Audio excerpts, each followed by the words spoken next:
Ward 86 से निर्दलीय उम्मीदवार गुलाम मुस्तफा की रैली में उमड़ा जन सैलाब। देखिए विशेष रिपोर्ट।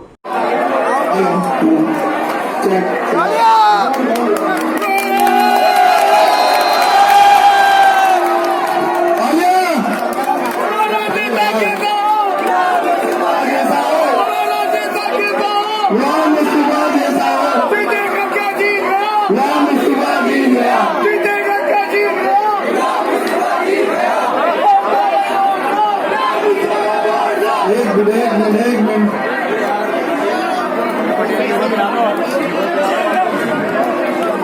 हमारी बिरादरी के हमारे पटेल जी और जो मेरे बहनों भी लगते हैं, मैं इनका दिल की गहराइयों से शुक्रिया अदा करता हूँ जिन्होंने इतना शानदार इस्तेमाल किया।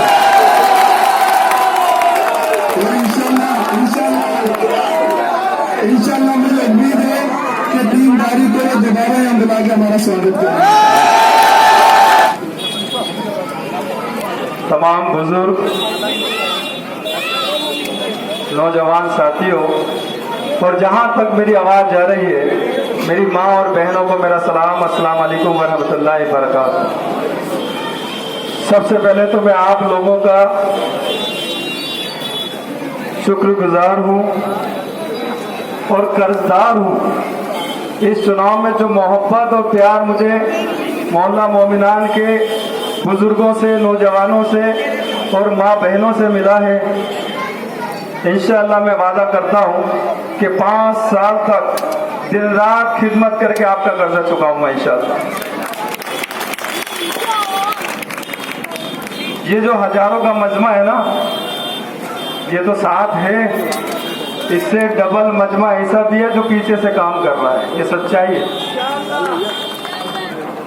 जो लोग ये सोच रहे हैं ना कि हम इस तरह की उल जलूल बातें करके, गाली गलौज करके, छीटा कशी करके चुनाव जीत लें, वो ये जान लें कि आपके मंच पे जितने लोग बैठे थे ना, उसमें से आधे से ज्यादा अल्लाह के करम से मेरे लिए काम कर रहे हैं। जिसमें और सबसे बड़ा जो रोल है हमारे एमएलए साहब का भी है, आपको बता दूं। उन्होंने मेरे सर पे हाथ रख के मुझे कहा कि मुस्तफा भाई, मैं तो चाहता हूं आप जैसे काबिल आदमी को टिकट दिया जाए, लेकिन मेरी मजबूरी है, मेरे ऊपर से दबाव है और इतना बड़ा दबाव है। इस आदमी ने पता नहीं क्या सेटिंग वहां करी है, मैं आपको टिकट नहीं दे सकता। मैंने कहा साहब क्या करना चाहिए, एक बात बताइए। आपके चुनाव में पार्टी के लिए भी, आपके लिए भी दिन रात काम किया है, आप ऐसे आदमी को टिकट दे रहे हैं? उन्होंने कहा बिल्कुल सच्चाई है आपकी बात में, मेरी मजबूरी है, मैं नहीं चाहता खुद कि इस आदमी को टिकट दूं, क्योंकि इसने चाहे हमारे आजाद साहब के दोनों चुनाव हो, चाहे उनका खुद का चुनाव हो, बोला मेरे लिए भी काम नहीं किया, ना पार्टी के लिए काम किया। सब जानते हैं, किसी से छुपी हुई चीज नहीं है। ये वो लोग हैं, इनको टिकट मिलता है तो कांग्रेसी है, वरना ये पर्दे के पीछे से कांग्रेस के खिलाफ काम करने वाले लोग हैं। ये सच्चाई है। एमएलए साहब ने कहा हमने कि आप क्या सोच रहे हैं? मैंने साहब मेरे को तो चुनाव लड़ना है, क्योंकि वार्ड 86 के नौजवानों ने, बुजुर्गों ने और माँ बहनों ने बदलाव की सोच ली है और अब बदलाव आके रहेगा इंशाअल्लाह। जो ये 15 साल का कुशासन है ना इनका,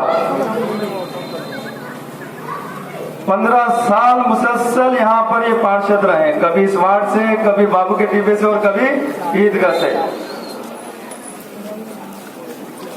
मेरा एक ही सवाल है, आपको भी करना चाहिए, उनके सपोर्टरों से भी करना चाहिए कि कौम ने इनको अपना लीडर बनाकर सदन में भेजा था। कोई एक इदारा उंगली रख के बता दे मद्रास भाई कि मैंने कौम के लिए तामीर कराया हो, एक इदारा, मैं अपना चुनाव छोड़ दूंगा। ये सच्चाई है। खाली चुनाव इसलिए नहीं लड़ा जाता कि मंच से शेर और शायरी कर ले, पिक्चरों के डायलॉग मार ले। असल में वोट हमारा बहुत कीमती अधिकार है, इसको मुसलमानों को खास करके समझना होगा। हम लोग बड़े भोले लोग हैं, मंच से 2-4 चिकनी चुपड़ी बातें हुई, शेर व शायरी हुई, पिक्चरों के डायलॉग हुए और हम अपना वोट निकाल के उसको दे देते हैं। और फिर ये नहीं देखते कि 5 साल हमारे क्षेत्र का विकास हुआ कि ना हुआ।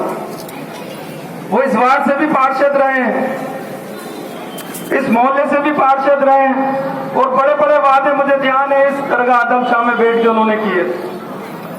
उनका सपोर्ट करने वालों से पूछो कि उन वादों का क्या हुआ, वो सब जुमले निकले। पिछले 5 साल पहले हॉस्पिटल के सामने एक बहुत बड़ी मीटिंग हुई थी, रानी लुबना के समर्थन में वो आए थे। ये सच्चाई है, मैं भी उस मीटिंग में आया था। ऐसे झोली मिला के उन्होंने कहा था कि आप इसको जिताकर भेजिए, अगर ये काम नहीं कराएगी तो मैं आपके काम कराऊंगा। अपने दिल पे हाथ रख के कहिए कि 5 साल रानी लुबना के किस तरह से हमने भुगते हैं। सच्चाई है, सड़कें टूटी हुई है, सीवर फेरी है, ना मोहर लगाने को मिलती थी, बल्कि उन्होंने अपना हुनर और दे दिया उसको।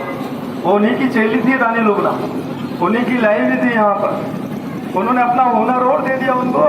क्या हुनर दिया कि कोई गरीब बेचारा मेहनत मजदूरी करके पैसा जोड़ के मकान बनाए ना, वह सबसे पहले नगर निगम वाले को भेज देना। ये काम सिखाया उन्होंने। 15 साल में कुछ नहीं किया कौम के लिए। पूरे कौम के नौजवान नशे में चले गए, कोई जिम्मेदारी लेने वाला नहीं। माशाल्लाह जिस जगह मैं खड़ा हूं ना, ये जयपुर के बहुत जिम्मेदार लोगों का मोहल्ला है, कारोबारी लोगों का मोहल्ला है। हिंदुस्तान ही नहीं पूरी दुनिया के लोगों से मिलते हैं, अलग अलग भाषा, अलग अलग रंग के लोगों से मिलते हैं। मैं समझता हूं कि 29 तारीख को आप सही के हक में फैसला करेंगे इंशाल्लाह। कोई इरादा नहीं है पार्षद बनने का, हकीकत बता रहा हूं, कोई इरादा नहीं है पार्षद बनने का। अल्लाह ने खूब नवाज रखा है इज्जत से, दौलत से, शोहरत से। जहां भी जा रहा हूं इतना प्यार मिल रहा है, छोटे छोटे बच्चे मिल रहे हैं स्कूल के, माँ बाप को जिद कर रहे हैं कि नहीं सर को वोट देना है। माँ बाप मजबूर है, माँ बाप कह रहे हैं सर इस बच्चे ने परेशान करके रख दिया, इतना जिद कर रहा है कि इस बार तो सर को ही जिताना है। मेरी आप लोगों से गुजारिश है, हाथ जोड़ के गुजारिश है, अपने खूब मौका दिया हूं मद्रास भाई। मेरी कोई जाति उनसे नाराजगी नहीं है, कोई दुश्मनी नहीं है, लेकिन हमारे क्षेत्र से पार्षद रहे। 15 साल हम लोगों ने भुगता है। आज नौजवान नस्लें नशे में चली गई हैं, इनके 15 साल के कार्यकाल में हुआ है सब। और मुझे कहते हैं बड़ी शर्म आ रही है, कई लोग तो बताते हैं कि इनके परिवार के लोग इन्वॉल्व हैं इस नशे के कारोबार में। आप सोचिए, हम हमारे बच्चों का मुस्तकबिल, हमारा वोट किन हाथों में दे रहे हैं। क्या उम्मीद लगाए बैठे हैं। यहाँ पर जब कल वो आए थे ना, तो बहुत अच्छा होता कि आप उनसे सवाल खड़ा करते कि आपने 15 साल में हमारे लिए क्या किया, हमारे बच्चों के लिए क्या किया, कैसे है नशे का कारोबार फला और फूला, इस पर आपने क्या काम किया। और मैं यकीनन वादे के साथ कह रहा हूं आप लोगों को, आप लोगों का ये प्यार और ये मोहब्बत इसी तरह बनी रही और अल्लाह ने मुझे जिताया तो 6 महीने के अंदर अंदर इस वार्ड से नशे का कारोबार समाप्त कर दूंगा।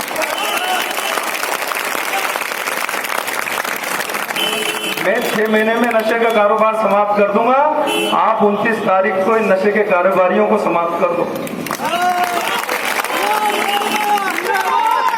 कोई विकास की बात नहीं करेंगे, मंच पे आएंगे हिंदू मुस्लिम कांग्रेस बीजेपी और बस पब्लिक को डराएंगे।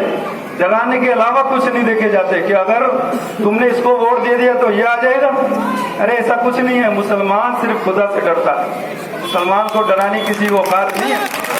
चाहे मोदी हो, चाहे भाजपा हो, चाहे आरएसएस हो, हम वो कौम है जो अरब से निकले हो, पूरी दुनिया में हमने राज किया, किसी को कोई औकात नहीं है। लेकिन ये जो हालात हमारे हुए ना, बिगड़े जो हमारे हालात, उसके कई हद तक हम भी जिम्मेदार हैं।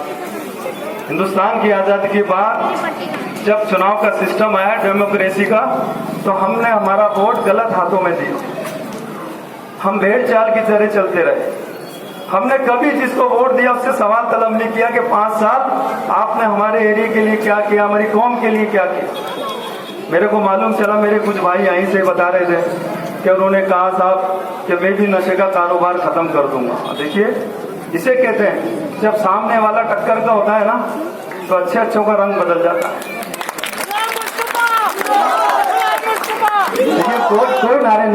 गए नारे, पूरी कौम बर्बाद हो गई नारों से। हकीकत बता रहा हूं, कौम बर्बाद हो गई नारे लगाते लगाते। हम कहां से और कहां आ गए। हम वो लोग हैं, हम उस कौम के लोग हैं जो पूरी दुनिया को इल्म की रोशनी देने आए हैं, और आज हम हिंदुस्तान में इल्म से सबसे दूर हो गए। कोई तो जिम्मेदार होगा, अपने दिल पे हाथ रख के कहिए, बुजुर्गों को समझाइए, माँ बहनों को भी समझाइए, कई नौजवान हैं उनको भी समझाइए। वो ठेकेदार बने हुए आपके वोट के, हर गली का एक नेता है, वो ठेकेदार बना हुआ है, बोलता है साहब ये 500 वोट तो मेरे हाथ में। ऐसा हो सकता है क्या? किसी की हिम्मत है जो आपके वोट को आपकी मर्जी के बगैर डलवा दे? हमें इस सिस्टम को सुधारना होगा। आप तमाम लोग सब जिम्मेदार हैं, अपने वोट का इख्तियार अधिकार आपके पास है। एक तरफ वो सोच के लोग हैं जिन्होंने 15 साल कुछ नहीं किया, सिर्फ सिंबल के निशान पे चुनाव लड़ा है। जब वो बिना सिंबल पे लड़े थे ना, दोनों बार चुनाव हारे थे। ये तो एक पंजे के निशान पे चुनाव लड़के जीत रहे हैं, और ये सोचते हैं, पता है क्या सोचते हैं अपने लिए? बोले कौम कहाँ जाएगी हमारे अलावा। ये बहुत छोटे चुनाव है मेरे दोस्तों, ये कोई पार्टियों के चुनाव नहीं है, गली मोहल्ले के चुनाव है। यहाँ पर हमारा कैंडिडेट ऐसा होना चाहिए जो 24 घंटे हमारे बीच हो। ऐसा कैंडिडेट नहीं होना चाहिए जो इनोवा में शीशे चढ़ा के फोन लगा के निकल जाए।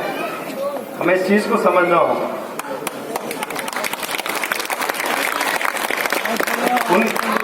लोग बता रहे हैं कि उनके कल के भाषण में एक भी विकास की बात नहीं थी कि मैं अगर दोबारा आया तो हमारी कौम के लिए, कौम के बच्चों के लिए ये करूंगा।